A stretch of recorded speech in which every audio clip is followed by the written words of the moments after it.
There can be lots of reasons why people have troubled sleep. We know everyday worries can disturb our nights, but when cancer is in the picture, worries seem insurmountable. First, they may worry about what would be the consequences of the diagnosis. Will they be treated? What kind of treatments they will receive? What will be the side effects? And then when the treatments are over, then they tend to worry about the future. There is a lot on the minds of people facing a diagnosis of cancer, which helps explain why 45% of cancer patients sleep poorly. While good sleep keeps a well person functioning on all cylinders, it's particularly important for anyone using their emotional and physical energy to fight cancer. During sleep, our body tries to heal itself. That's certainly one theory about the function of sleep. And so the more rested one can be, the better one can deal both with physical problems and with just your day-to-day life. It's also well known that cancer treatments are tough.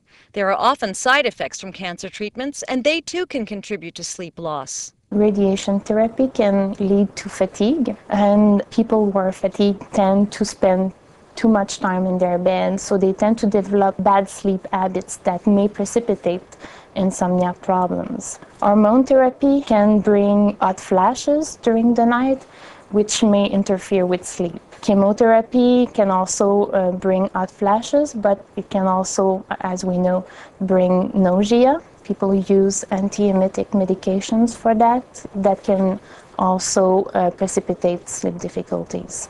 Pain is an important contributing factor, particularly in the context of advanced cancer. Pain can awake patients during the night, and also more pain is associated with increased sleep difficulties. When patients have to go through their treatment during the day, it might be harder for them to tolerate some of the side effects if they're particularly sleep deprived or particularly sleepy. Some cancers are bigger sleep stealers than others. Breast cancer patients are particularly vulnerable to sleep difficulties. Lung cancer patients are also likely to present sleep difficulties. Some types of cancer and some types of cancer treatment can bring intestinal problems and also urinary problems that may interfere with sleep. Whatever the reasons, quality sleep can be elusive, and it can stay that way. Our data suggests that most of cancer patients with insomnia will develop chronic insomnia, which is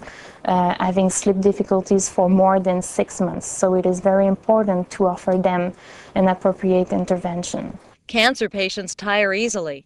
A nap may be tempting, but experts advise that poorly timed daytime napping may impact nighttime sleep. For cancer patients who feel fatigued, we suggest them to nap early on during the day, so ideally before 3 in the afternoon.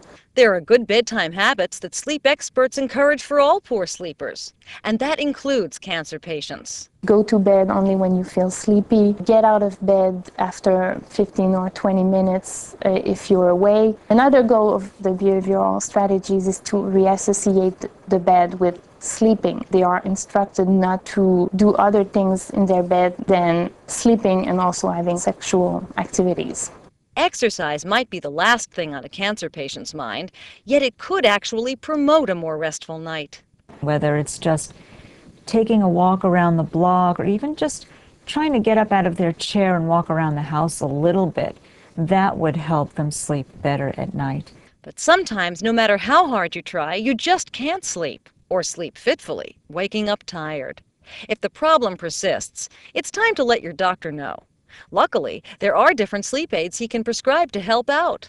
The main sleeping pills that are on the market fall into two classes. They're the benzodiazepines and what have now been called the non-benzodiazepine. Most of the sleeping pills that fall into the benzodiazepine category are much longer acting. Some of them are shorter acting, but they have more side effects. And so most physicians these days prescribe the non-benzodiazepines. Cancer patients often have a long road ahead of them, and while doctors can help heal the physical side of cancer, there's a less scientific factor that can be equally important.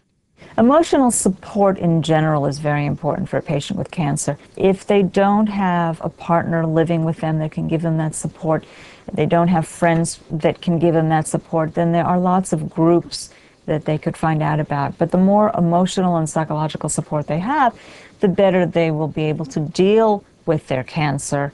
And the better they're able to deal with the cancer, the more likely it is that they will sleep better at night as well.